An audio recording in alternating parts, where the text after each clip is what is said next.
Screen पर आप इस इमेज को देखिए, जिसे यूरोपियन स्पेस ऑब्जर्वेटरी के वेरी लार्ज टेलीस्कोप ने 3 जुलाई को केवल 13 मिनट के लिए कैप्चर किया था। पहले नजर में आप इस इमेज में कई तारे और कॉमेट्स को देख पा रहे होंगे, पर इसके सेंटर में अगर आप फोकस करें तो आपको एक गैलेक्टिक स्टार के पास एक छोटा सा ऑब्जेक्ट दिखाई देगा, जो लगातार इस इमेज में राइट साइड की ओर जा रहा है। करीब 13 मिनट के इस एक्सपोजर में यह जो ऑब्जेक्ट है, उसे लेकर वैज्ञानिक अभी भी कुछ समझ नहीं पा रहे हैं। करीब 2-10,000 किलोमीटर प्रति घंटे की स्पीड से यह सूर्य की ओर बढ़ रहा है। पर सबसे हैरान करने वाली बात इसके आगे बढ़ने की नहीं, बल्कि ये है कि नासा या कोई भी वैज्ञानिक यह नहीं जानता कि आखिर ये ऑब्जेक्ट आया कहां से है। यह तीसरा ऐसा ऑब्जेक्ट है जो हमारे सोलर सिस्टम का न होकर किसी दूसरी स्टार सिस्टम या फिर गैलेक्सी के दूसरे कोर से सीधा सूर्य की ओर आ रहा है। जब साल 2017 में ओमुआमुआ नाम का ऑब्जेक्ट पहली बार इंटरस्टेलर स्पेस से सोलर सिस्टम में आया, तो कुछ वैज्ञानिकों को इसकी अजीब ट्रैजेक्टरी और स्पीड से लगा कि ये शायद किसी दूसरी सभ्यता का स्पेसशिप है, जो हमारे सिस्टम में इसलिए आया है ताकि जीवन की तलाश कर सके। ऐसे ही जुलाई को इस नए ऑब्जेक्ट की खोज की गई है, जिसे 3I एटलस का नाम दिया गया है। इससे लेकर अभी भी लगातार ऑब्जर्वेशन की जा रही है और किसी को भी नहीं पता कि ये वास्तव में क्या है। क्या पता कि इस बार ये सच में कोई एलियन स्पेसशिप हो जो एक मिशन को पूरा करने आ रहा हो, या फिर ये भी हो सकता है कि ये बस कोई भटकता हुआ किसी दूसरी दुनिया के प्लेनेट का एक टुकड़ा हो जो अरबों सालों से भटक रहा हो और आज पहली बार इसने हमारे सोलर सिस्टम में कदम रखा हो। ये अनोखा ऑब्जेक्ट कुछ भी हो सकता है। तो चलिए इसके बारे में और गहराई से जानने के लिए चलते हैं इसकी अजीब यात्रा पर, और देखते हैं कि अभी तक जो हमें डेटा मिला है उसके हिसाब से ये क्या है, और क्या ये हमारी पृथ्वी के लिए सच में कोई नया खतरा है। तो चलिए अपनी यात्रा शुरू करते हैं। 19 अक्टूबर 2017 मानव इतिहास में पहली बार वैज्ञानिकों ने एक ऐसे ऑब्जेक्ट को डिटेक्ट किया था जो कि बेहद विचित्र स्पीड और ट्रैजेक्टरी से सीधा हमारे सोलर सिस्टम में घुसा चला आ रहा था। ओमुआमुआ का आकार एक पैनकेक या लड्डू के जैसे था। टेलीस्कोप से इसे देखने पर कुछ भी साफ दिखाई नहीं दे रहा था। इसकी लंबाई 100 मीटर से लेकर 300 मीटर तक नापी गई थी और एवरेज चौड़ाई 70 मीटर के करीब। इसकी लंबाई चौड़ाई देखकर वैज्ञानिक बेहद हैरान थे। उन्होंने इस आकार के ऑब्जेक्ट आज तक नहीं देखे थे। खैर, इसके अजीब शेप के बाद इसकी स्पीड ने भी सभी के होश उड़ा दिए। ये करीब 27 किलोमीटर पर सेकंड यानी लगभग 1 लाख किलोमीटर प्रति घंटे की स्पीड से हमारे सौरमंडल में दाखिल होता है, और केवल 21 दिनों में ही ये सूर्य से केवल 3 करोड़ 80 लाख किलोमीटर दूर से गुजरता है। ये दूरी सूर्य और बुध यानी मरकरी की दूरी से लगभग आधी है। इतने पास से गुजरने के कारण सूर्य की ग्रेविटी इसे बहुत तेज धक्का देती है। 88 किलोमीटर पर सेकंड यानी 3-15,000 किलोमीटर प्रति घंटे से हमारे सौरमंडल के बाहर धकेल दिया जाता है। इस समय ये शायद प्लूटो के आसपास होगा और जल्द ही कैपर बेल्ट में पहुंच जाएगा। हालांकि इसे पूरी तरह सोलर सिस्टम की बाउंड्री पार करने में अभी भी हजारों साल लगेंगे, पर यह जिस तरह से जा रहा है, ये अब कभी भी अरबों सालों में भी हमारे सोलर सिस्टम में वापस नहीं आएगा। फिर ओमुआमुआ के 2 साल बाद साल 2019 में एक और भटकता हुआ ऑब्जेक्ट हमारे सोलर सिस्टम में आ गया था। इसकी ट्रैजेक्टरी किसी भी तरह से सूर्य की ग्रेविटी से प्रभावित नहीं थी, जिससे पता चलता है कि यह ऑब्जेक्ट इंटरस्टेलर स्पेस से आया है। हालांकि जब इसे करीब से देखा गया तो ये एक कॉमेट निकला, जो कि अपने पीछे गैस और धूल की विशाल पूंछ लिए आगे बढ़ रहा था। इसकी पूंछ यानी कॉमेट टेल को देखो तो ये असल में बहुत विशाल है। एक लाइन में 14 पृथ्वी जोड़ दो, तब भी आप इसे पूरा नहीं कर सकते। 2I बोरिसॉव नाम का ये ऑब्जेक्ट कई महीनों तक हमारे सोलर सिस्टम में रहा और वैज्ञानिकों ने इस पर खूब डिटेल स्टडी की। इसके बाद अभी ये 8.15 लाख किलोमीटर प्रति घंटे की स्पीड से हमारे सोलर सिस्टम से बाहर जा रहा है। अब ये इतनी दूर है कि इसकी इमेज भी हम ओमुआमुआ की तरह टेलीस्कोप से अब नहीं ले सकते। पोस्ट लिखते समय ये हमसे 600 करोड़ किलोमीटर दूर है, यानी प्लूटो के आसपास है। और जिस हाइपरबोलिक ट्रैजेक्टरी से ये जा रहा है, वैज्ञानिक मानते हैं कि ये भी ओमुआमुआ की तरह अब कभी वापस हमारे सोलर सिस्टम में नहीं आने वाला। खैर, इन दोनों इंटरस्टेलर ऑब्जेक्ट्स की तरह वैज्ञानिकों ने इसी महीने 3I एटलस को खोजा। अब अगर आप इसके नाम को देखें तो आपको ही अजीब लगेगा, पर यहाँ 3I का मतलब है तीसरा इंटरस्टेलर ऑब्जेक्ट, और एटलास का मतलब है कि जिस टेलीस्कोप से इसे खोजा गया उसका नाम एटलास था। इसी तरह वैज्ञानिकों ने पहले इंटरस्टेलर ऑब्जेक्ट ओमुआमुआ का ऑफिशियल नेम वन आई ओमुआमुआ रखा, जिसमें वन आई का मतलब पहला इंटरस्टेलर ऑब्जेक्ट, और बोरिसॉव का नाम था टू आई बोरिसॉव, जो कि दूसरा इंटरस्टेलर ऑब्जेक्ट है। भविष्य में अब जो भी इंटरस्टेलर ऑब्जेक्ट यानी आईएसओ हमारे सोलर सिस्टम में आएगा, चाहे वह कोई कॉमेट हो, कोई रॉक प्लेनेट हो या फिर एलियन स्पेसशिप जैसा कुछ भी, तो उसका नाम भी इसी क्रम में रखा जाएगा।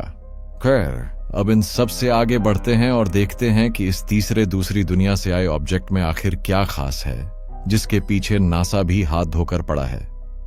3I एटलास को सबसे पहले एटलस यानी asteroid terrestrial impact last alert system ने 25 जून को स्पॉट किया था। उसके बाद 29 जून तक इसे लगातार ऑब्जर्व किया गया। फिर उसके बाद लगभग 40 से ज्यादा रिसर्चर्स ने इसको डिटेल में स्टडी किया। पहले उन्हें लगा कि ये शायद कोई एस्टेरॉयड है जो कि भटक गया है, लेकिन फिर इस पर और ऑब्जर्वेशन किए गए तो उन्हें लगा कि ये एक कॉमेट भी हो सकता है। आमतौर पर पाए जाने वाले लगभग सभी कॉमेट धूल और गैस के चिपकते हुए क्लाउड से घिरे रहते हैं, जिसे कॉमा कहा जाता है। कॉमा एक घेरे की तरह चिपकता है और फिर उसके बाद इसकी पूंछ आती है, जो कि इसके आकार से बहुत बड़ी और हजारों किलोमीटर में फैली होती है। नासा का मानना है कि ये अब तक का सबसे बड़ा इंटरस्टेलर ऑब्जेक्ट है जिसने हमारे सोलर सिस्टम में प्रवेश किया है। ओमुआमुआ और बोरिसॉव से ये कई गुना बड़ा है। पहले खोजे गए ये दोनों इंटरस्टेलर ऑब्जेक्ट मात्र 1 किलोमीटर के आसपास के थे, तो 3I एटलास कम से कम 24 किलोमीटर का हो सकता है। इसका कॉमा 24 किलोमीटर के डायामीटर का है। हालांकि इसकी टेल के बारे में अभी ज्यादा पता नहीं है कि कितनी लंबी है, पर यह जैसे जैसे पृथ्वी और सूर्य के पास आएगा तो हम इसे और बेहतर देख पाएंगे। जब इसे खोजा गया था तब यह सूर्य और पृथ्वी की दूरी से 4.5 गुना अधिक दूरी पर था, यानी ये 68 करोड़ किलोमीटर दूर। 23 अक्टूबर को शाम को 4 बजे से लेकर 5 बजे के बीच इसका क्लोजेस्ट अप्रोच सूर्य से होगा।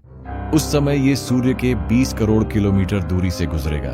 करीब 68 किलोमीटर पर सेकंड यानी 240,000 किलोमीटर प्रति घंटे की स्पीड से ये सूर्य के पास आएगा, और फिर उसके बाद जब ये उससे दूर हो जाएगा तो इसकी रफ्तार धीमी होकर 58 किलोमीटर पर सेकंड हो जाएगी। हालांकि सूर्य से 26 दिन पहले ये मंगल ग्रह के बहुत पास से गुजरेगा।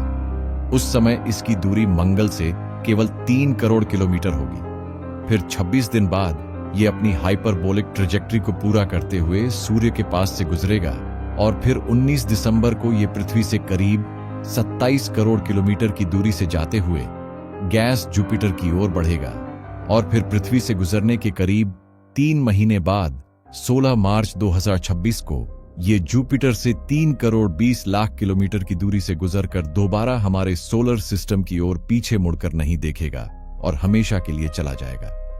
खैर, अभी हमारे पास इसे ऑब्जर्व करने के लिए 8 महीने हैं, जिससे हम इसे और बेहतर जान सकें। अब आपके मन में ये सवाल आ रहा होगा कि अगर वैज्ञानिकों को इसकी ट्रेजेक्टरी से ये पता है कि ये कब किस प्लेनेट के पास से गुजरेगा, तो फिर ये भी पता हो सकता है कि ये आया कहां से है। तो दोस्त, ये जितना आसान लगता है उतना है नहीं। वैज्ञानिक मानते हैं कि ये ऑब्जेक्ट शायद मिल्की वे गैलेक्सी के थिक डिस्क से आया होगा। ये हमारी गैलेक्सी की वो जगह है जहां पर गैलेक्सी के 2/3 यानी लगभग 36% स्टार्स रहते हैं। ये किसी भी स्टार से आ सकता है। हालांकि वैज्ञानिक इसकी ट्रेजेक्टरी से ये तो जानते हैं कि ये किस दिशा से आया है, पर इसकी सटीक जानकारी तभी लग सकती है जब हम इस इंटरस्टेलर ऑब्जेक्ट 3I एटलास की उत्पत्ति जान लें। तो इसकी उत्पत्ति से हम ये अनुमान लगा सकते हैं कि ये किस स्टार से यहाँ आया है। वैसे सबसे खतरनाक फैक्ट ये भी हो सकता है कि ये आज से अरबों साल पहले किसी स्टार सिस्टम का हिस्सा हो और वहां से चला हो, और फिर आज जाकर ये हमारे सोलर सिस्टम में आया हो। अगर इसकी एवरेज स्पीड 30 किलोमीटर पर सेकंड रही होगी तो भी ये 1 अरब साल में हमारी गैलेक्सी को पार नहीं कर पाएगा। ये ज्यादा से ज्यादा 1 लाख लाइट ईयर दूर ही ट्रैवल कर सकता है। इससे ये पता चलता है कि ये इंटरस्टेलर ऑब्जेक्ट हमारे नजदीक के तारे से नहीं आया होगा।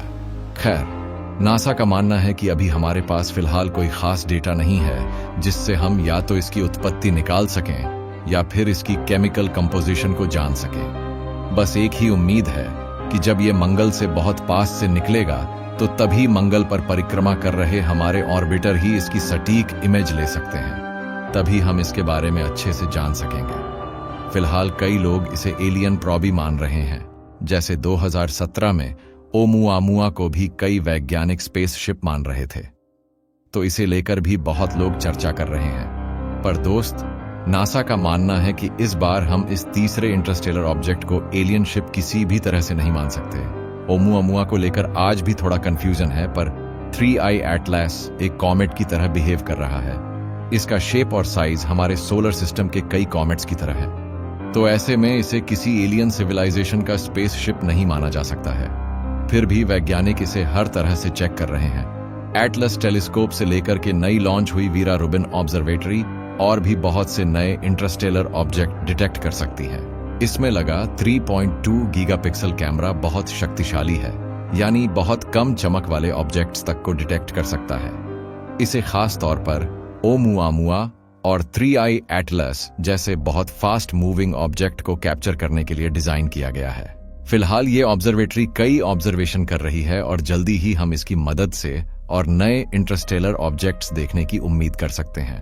अपने 10 साल के जीवन में यह ऑब्जर्वेटरी कई दर्जन से लेकर के 100 से भी ज्यादा इंटरस्टेलर ऑब्जेक्ट्स को डिस्कवर करके दिखाएगी, जिससे वैज्ञानिक भविष्य में पहले ही किसी ऑब्जेक्ट को ट्रैक करके उसके बारे में बता सकेंगे और हम भी इन्फॉर्म हो सकेंगे। आने वाले समय में एस्ट्रोनॉमी में बहुत कुछ बदलने वाला है। बस हमें धैर्य रखना है और लगातार फोकस्ड रहना है, तभी मानवता बहुत कुछ समझकर एक शक्तिशाली सिविलाइजेशन बन सकेगी। फिलहाल दोस्त, इस वीडियो में इतना ही। यहां हमने हाल में ही खोजे गए इंटरस्टेलर ऑब्जेक्ट की बात की है कि यह कैसे हमारे सोलर सिस्टम में आया है, इसकी स्पीड क्या है, इससे कैसे खोजा गया और यह कब सूर्य और पृथ्वी के पास से गुजरेगा। यह तीसरा इंटरस्टेलर ऑब्जेक्ट है जिसे लेकर वैज्ञानिक काफी उम्मीद लगाए हुए हैं। यह केवल 3 साल तक हमारे सोलर सिस्टम के लास्ट स्टेज के आसपास रहेगा। उसके बाद यह अरबों साल के लिए हमसे दूर चला जाएगा और कभी पीछे मुड़कर नहीं देखेगा। कोई नहीं जानता कि यह आगे कहां जाएगा और किस स्टार सिस्टम में दोबारा इंटरस्टेलर ऑब्जेक्ट की तरह डिटेक्ट होगा। पर जो भी है, इन दूसरी दुनिया से आए मेहमानों से हमें बहुत कुछ सीखने को मिलता है। पहले ओमुआमुआ की अजीब शेप ने बताया कि ऐसा भी ऑब्जेक्ट इस यूनिवर्स में हो सकता है, और अब हमने पहली बार देखा कि विशालकाय कॉमेट भटक कर सोलर सिस्टम में आ सकते हैं। यह सभी ऑब्जेक्ट मानव जाति के लिए एक नई दिशा खोलते हैं, जिससे भविष्य में हम बहुत कुछ जान सकेंगे। तो दोस्त, अगर आपको वीडियो अच्छा लगा और आपने कुछ नया सीखा तो कमेंट जरूर करें और अपने दोस्तों को वीडियो भी शेयर करें। आपके एक शेयर से आप कई दोस्तों को एस्ट्रोनॉमी का इंस्पायर बना सकते हो, तो देर मत कीजिए, वीडियो को लाइक करें और हमारे कॉस्मिक एक्सप्लोरर चैनल को सब्सक्राइब करें। अब मैं आप लोगों से मिलता हूं अगले हफ्ते एक और नए मजेदार वीडियो के साथ। तब तक के लिए नमस्कार। जय हिंद, आपका दोस्त कॉस्मिक एक्सप्लोरर।